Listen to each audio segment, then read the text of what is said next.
Rumbo Colectivo Podcast es un espacio de reflexión para la profundización democrática de la vida política, económica y cultural del país, desde una mirada vanguardista, ecosistémica y feminista.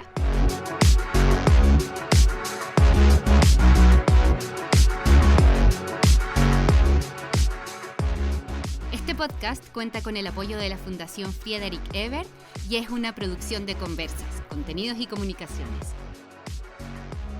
Rumbo Colectivo Podcast, construyendo hoy el futuro que queremos. Hola, bienvenidos a Rumbo Colectivo Podcast. Este es nuestro primer episodio de la temporada 2021, en la que queremos invitarte a reflexionar sobre los temas del presente y futuro de Chile.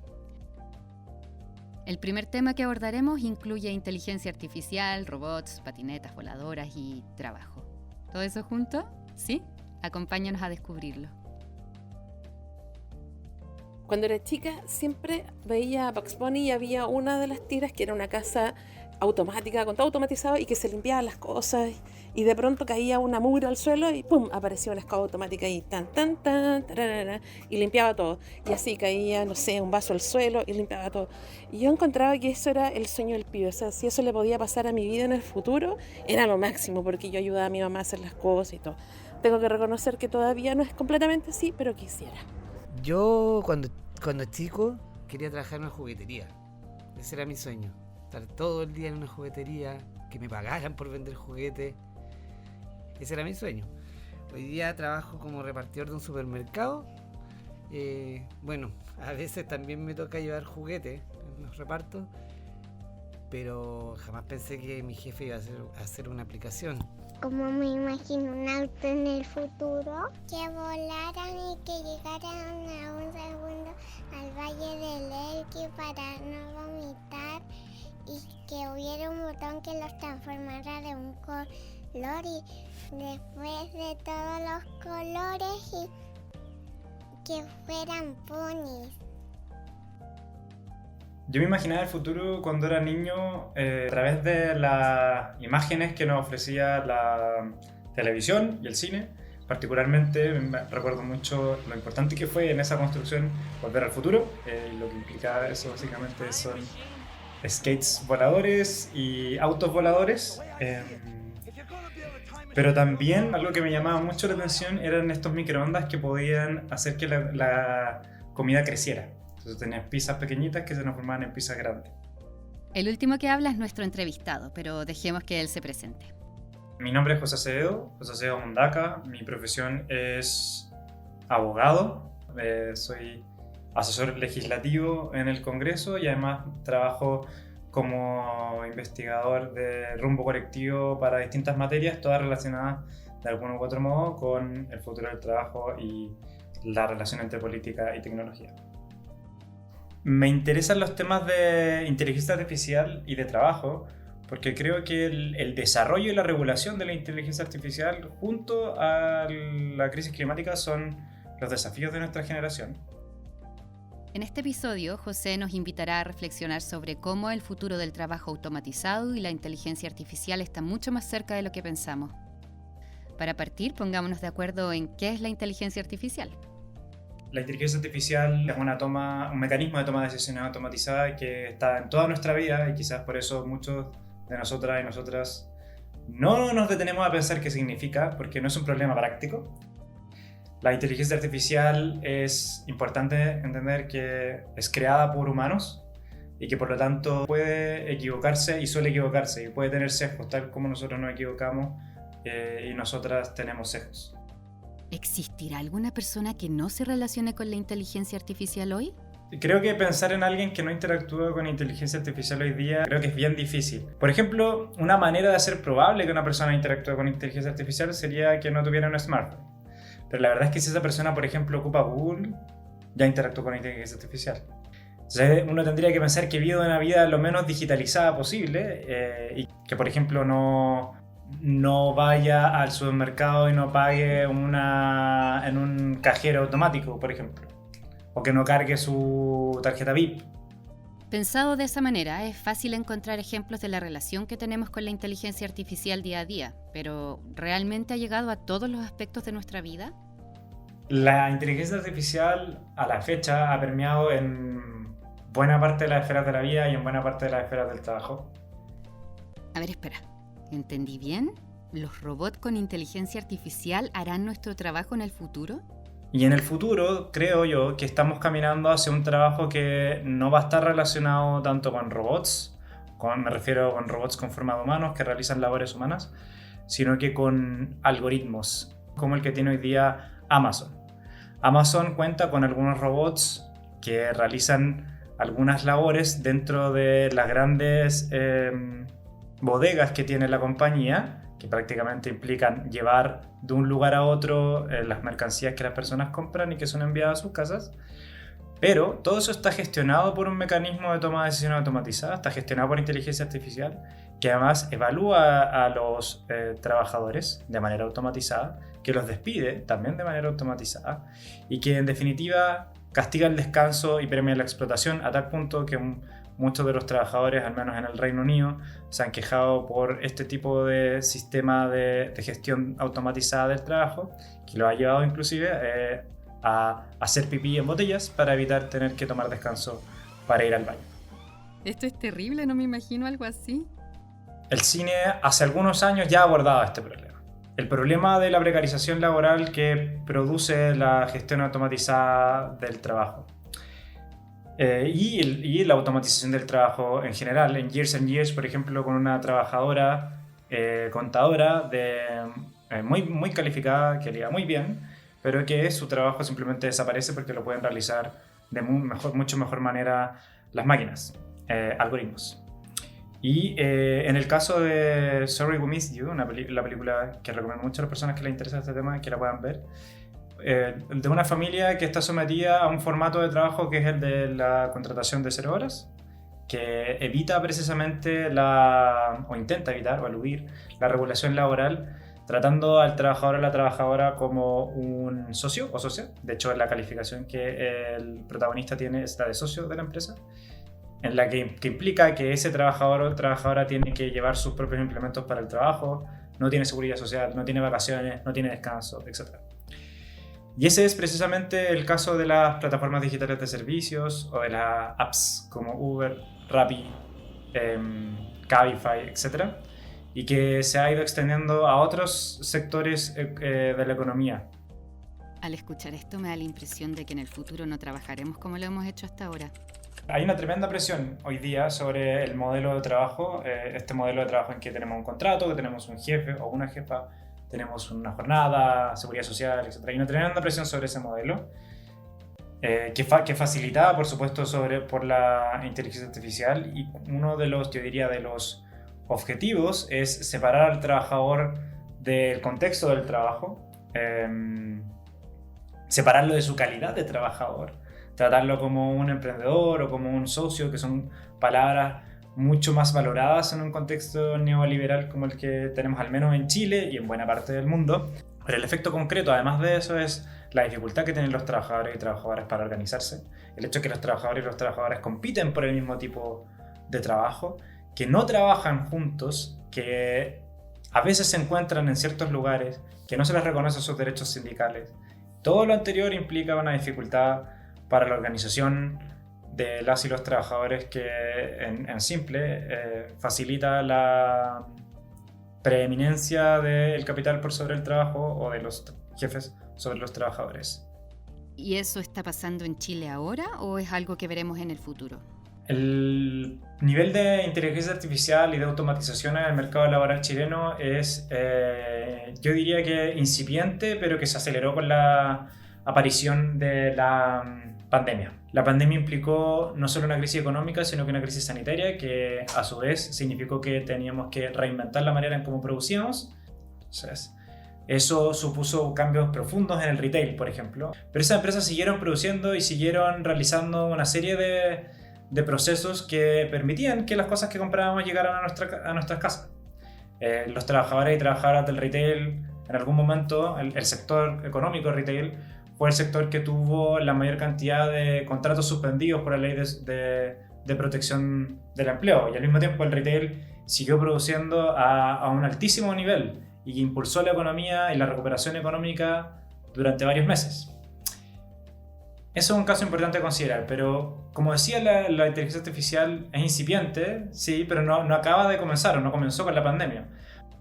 El otro caso interesante es el de las plataformas digitales de servicio, como Uber, Rappi y Corner Shop, cuyos servicios fueron calificados como servicio esencial y por lo tanto sus trabajadores podían seguir funcionando en los momentos más duros de la pandemia, pero que al mismo tiempo no tenían ningún tipo de cobertura o de derecho laboral o de derecho social. Y eso llevó a que los trabajadores y trabajadoras realizaran una huelga el año 2020 que no tuvo los mejores resultados, pero sí al menos visibilizó el problema. O sea, en Chile ya tenemos trabajos que se han visto afectados por la inteligencia artificial. ¿Eso quiere decir que van a disminuir la cantidad de puestos de trabajo? Para entender el panorama general de la automatización en el país, hay que tener en cuenta un dato importante. En mayo-junio del 2021, mayo-junio al menos, el país produjo a niveles previos al estallido social de septiembre del 2019, pero con 1 millón menos de empleo que septiembre del año 2019. ¿Qué quiere decir eso?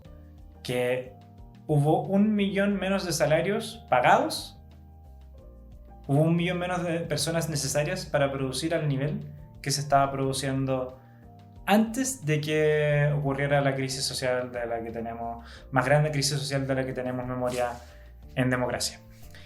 Por supuesto, esto no significa que ese 1 millón de empleos fueron automatizados. Hubo un fuerte impulso económico, hubo retiros del 10%, etc. Cuestiones que tienen que ser consideradas y que calentaron la economía, efectos de los que hoy seguimos viendo con los procesos con el proceso inflacionario por el que pasa el país. Pero de todos modos es una alerta, es una muestra de lo que podría producir la economía. José nos recomienda que escuchemos lo que el presidente de la Comisión Nacional de Productividad, Rafael Berwan, dijo en su cuenta pública del 2021. Hoy Chile produce lo mismo con 1 millón menos de personas trabajando. En los datos estamos siendo más productivos, pero por la razón equivocada. Porque la gracia de ser más productivos es producir más con menos horas trabajadas, no con menos empleo, sino incluyendo a todos los que quieran participar del mercado laboral. Lo que sería ideal sería que todas las personas que quieran participar del mercado del trabajo, ese millón de personas esté participando del mercado del trabajo, pero que todos y todas trabajemos menos. Que, por ejemplo, hubiésemos implementado el año 2019, cuando se intentó implementar, pero se dijo que no era el momento, la reducción de la jornada laboral. Aquellos que quieren crecimiento económico, productividad, no pueden seguir aplastando a los trabajadores y trabajadoras. Claro, todo esto es muy sencillo decirlo hoy, ¿no? Pero lo que sí podemos saber hoy es que lo ideal no es que haya 1 millón menos de empleos, sino que haya más empleos, que trabajemos menos, que trabajen la mayor cantidad de personas posible, o al menos todas las personas que quieran trabajar. Lo que hoy sabemos es que podíamos producir con menos trabajo al nivel que estábamos haciendo en septiembre de 2019. Y si la inteligencia artificial es una realidad en el trabajo, ¿cuáles son los primeros sectores que se van a automatizar en el mercado laboral chileno? Hay diversos informes nacionales como internacionales que indican qué sectores de Chile están más expuestos a los riesgos de automatización. Todos estos informes son previos a la pandemia y varios de ellos indicaban la agricultura, el comercio y la manufactura. En mi opinión, el caso más complejo hoy día, el rubro más afectado, es el del retail, que además tiene una participación importante en el Producto Interno Bruto del país, en la producción del país, que además es un sector feminizado, que tiene mucho trabajo femenino y que además, en tercer lugar, es un sector que ha implicado históricamente el acceso al trabajo a precisamente personas sin capacitaciones o de estrato socioeconómico más bajo. Entonces ha sido la posibilidad de acceder a beneficios sociales, a un sueldo, etc., cuyos impactos en definitiva podrían tener sesgos de género, sesgos de clase y en el Producto Interno Bruto del país. Considerando cómo ha evolucionado la automatización en el mundo del trabajo, ¿qué crees que viene para nuestro futuro como trabajadores y trabajadoras? Lo primero que hay que tener claro es que el modelo de trabajo de un contrato, de un jefe, de una oficina, una empresa, todo eso está en tensión. Y esta tensión lo que implica es que probablemente va a cambiar, y puede cambiar para bien o para mal. Si cambia para mal, lo que imagino que vamos a vivir es en algo así, como quizás en la peor versión posible, un Amazon global, en el que todos y todos los trabajadores sean gestionados de manera automatizada por distintos algoritmos, o un único algoritmo, si uno quiere, en una versión más apocalíptica, que vamos a utilizar algún tipo de mecanismo que nos pueda monitorear durante todo el día, como ocurre en distintos trabajos hoy, que vamos a ser evaluados de manera automatizada, que no vamos a saber por qué somos despedidos, que el ejercicio de nuestros derechos va a ser cada vez más difícil, que vamos a estar cada vez más lejos de nuestros compañeros y compañeras de trabajo, que vamos a ser contratados por mecanismos que van a discriminar por sexo, por edad, por condición socioeconómica, y que nosotros ni siquiera nos vamos a enterar de que eso está ocurriendo. Un ejemplo medio, más bien distópico de lo que estoy diciendo, no lo puedo encontrar, por ejemplo, en Black Mirror. No recuerdo la temporada, es la tercera temporada, pero no recuerdo el capítulo, en el que hay una mujer que quiere comprar un departamento, una casa, perdón. Una mujer que quiere comprar una casa, pero que tiene que tener cierto grado de estrellas y de calificaciones para poder acceder a esa casa. Imaginemos un mundo en el que el trabajo funciona así, que tenemos que caerle bien a nuestros jefes para que nos pongan 5 estrellas, que tenemos que entregar los productos a la mayor velocidad posible para que nos pongan 5 estrellas, que tenemos que ser mejor que el de al lado para que nos pongan 5 estrellas, para que no nos despidan a nosotros y los despidan a él o a ella. Ese es más o menos el contexto en el que podríamos llegar a vernos envueltos, porque ciertos trabajos ya funcionan así. Y si soy optimista, diría que los trabajadores y las trabajadoras van a tener más posibilidades de organizarse, van a tener la posibilidad de acceder a sus datos, van a poder utilizar sus datos en las negociaciones colectivas, van a poder ponerle límites a lo que son, para lo que son utilizados esos datos, van a poder obtener beneficios de sus propios datos, van a saber en qué consisten esos datos, van a saber por qué son evaluados y por qué no. Va a haber una agencia reguladora que puede ser la Dirección del Trabajo o una distinta, que va a poder fiscalizar que la ley se cumpla y que las empresas no discriminen por materias que están prohibidas, por cuyos criterios de discriminación están prohibidos por ley, como por ejemplo la raza, el sexo, por género, etc. Y en definitiva vamos a tener la posibilidad de utilizar la inteligencia artificial a nuestro favor sin que nosotros seamos simplemente un activo más a disposición de un algoritmo o de un mecanismo de toma de decisiones automatizado. ¿Qué pueden hacer las y los trabajadores para contrarrestar el impacto de la automatización laboral? ¿Realmente hay algo que podamos hacer? Lo más importante acá es clásico y súper sencillo, aunque resulte complejo de implementar en un país como Chile. Es la organización sindical, la organización de las y los trabajadores, recuperar poder de negociación, herramientas que básicamente implican la posibilidad de una huelga efectiva y de una negociación ramal, o sea, es decir, que permitir la mayor capacidad, la mayor organización y coordinación posible de las y los trabajadores para fomentar su poder de negociación. ¿Por qué esto es tan importante? Porque no hay ninguna posibilidad de regular la tecnología con el nivel que la tecnología se desarrolla a nivel legal. Hoy día una discusión de un proyecto de ley se puede demorar años en el Congreso, y los trabajadores y trabajadoras tienen la posibilidad de estar negociando colectivamente instrumentos o contratos colectivos de manera mucho más rápida de lo que se puede estar desarrollando un proyecto de ley.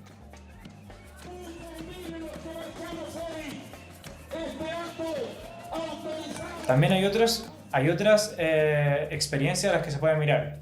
Por ejemplo, existe un código o una app que se llama Co-op Cycle, que es algo así como una plataforma digital a la que se puede acceder de manera libre. El código está abierto, cualquier persona puede bajarla para empezar a organizarse en la oferta de servicios de delivery, pero sin la intermediación de una compañía que tiene por objeto la maximización de ganancias y que para la maximización de ganancias está expuesto a niveles de explotación como los que conocemos hoy día en el contexto de la economía de plataformas, que implican muchísimas horas de trabajo, bajos salarios, ausencia de derechos laborales, etc. ¿Y por qué este ejemplo es importante? Porque es un ejemplo que puede devolverle poder a los trabajadores, poder sobre su trabajo, acercarlo a su trabajo en vez de lo que hacen las plataformas digitales, que es separarlos de su trabajo y separarlos de los trabajadores y trabajadoras que son en definitiva sus compañeros y compañeras.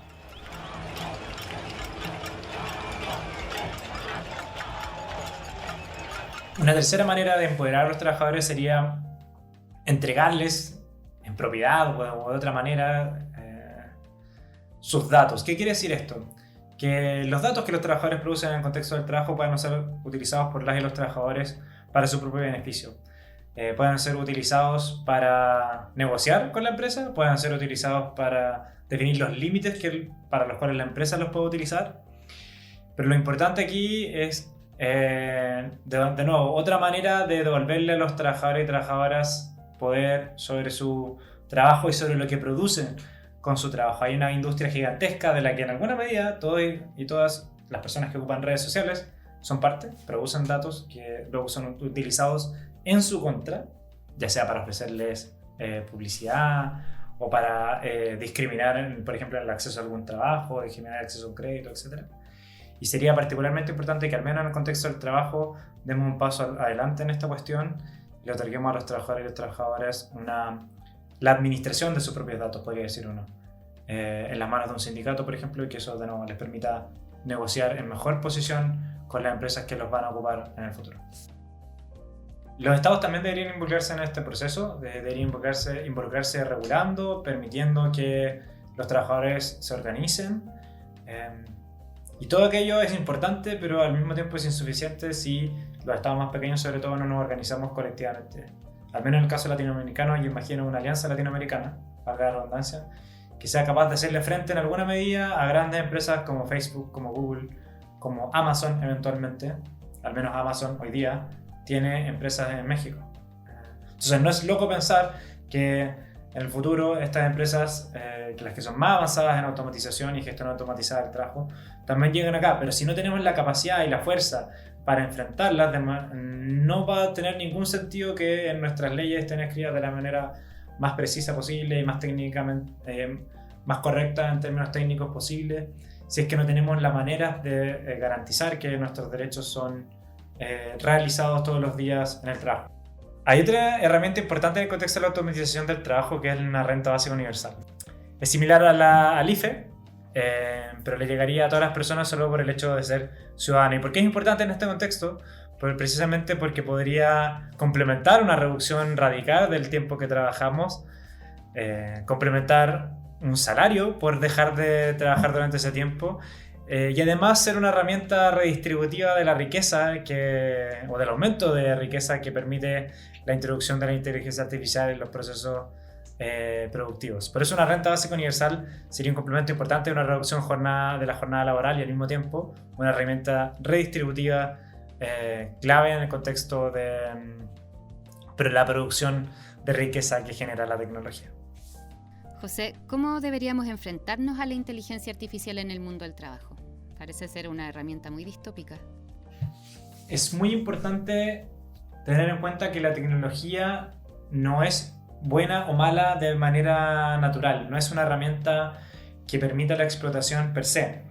Yo creo que los problemas que tenemos hoy día con respecto a la automatización y la inteligencia artificial en el trabajo no son problemas tecnológicos, son problemas políticos y son problemas que están expresados en la incapacidad de nuestras instituciones de hacerles frente.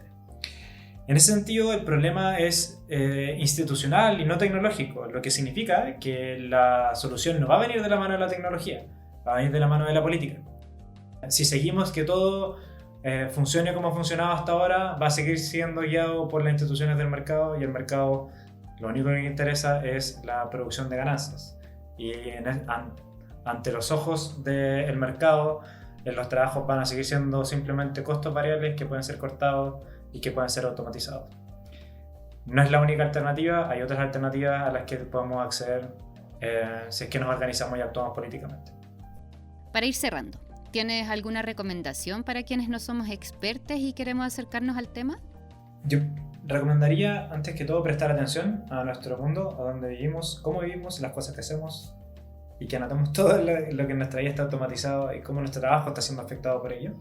Hay un libro que está en inglés, lamentablemente, pero que es de muy fácil lectura, muy entretenido, y que se llama The Rise of the Robots, que es algo así como el levantamiento de los robots, de Martin Ford, que recomiendo particularmente para las personas que quieren aprender del tema, que quieren ver los desafíos que existen, las posibles soluciones que existen y cómo ha venido ocurriendo esto en el mundo y particularmente en Estados Unidos. Creo que es un botón de muestra muy interesante. Además de ese libro, existe también otro que también lamentablemente está en inglés, que es de Nicholas Carr, que se llama De Edison a Google, y que muestra las similitudes entre la electricidad y la inteligencia artificial como inteligencia de propósitos generales, que pueden ser utilizadas para todo y que por ello sus impactos son generales también. Recomendaría también la película Sorry We Missed You de Ken Loach. Recomendaría de manera parecida la película del mismo director, Daniel Blake, que ambas retratan en Inglaterra los problemas sociales generados por el colapso de la seguridad social y el colapso del modelo laboral en el que nos hemos acostumbrado a vivir. En este episodio nos ha acompañado José Acevedo Mondaca, abogado e investigador de Rumbo Colectivo. Nos ha dado pistas sobre lo que significa la incorporación de la inteligencia artificial al mundo del trabajo. Con él hemos aprendido que el trabajo del futuro se parecerá más a un algoritmo más que a un robot androide, y que aunque todo suene a ciencia ficción y a mundos distópicos, la unión de las y los trabajadores junto a la decisión política de los estados son la mejor manera para hacerle frente a este nuevo escenario que avanza a un ritmo exponencial. Si quieres profundizar más en los temas que abordamos en este episodio, visita rumbocolectivo.cl. Rumbo Colectivo Podcast cuenta con el apoyo de la Fundación Friedrich Ebert. Todas las opiniones son de exclusiva responsabilidad de quienes las emiten y no necesariamente representan la opinión de la Fundación. Rumbo Colectivo Podcast, construyendo hoy el futuro que queremos. Esta fue una producción de Conversas, Contenidos y Comunicaciones.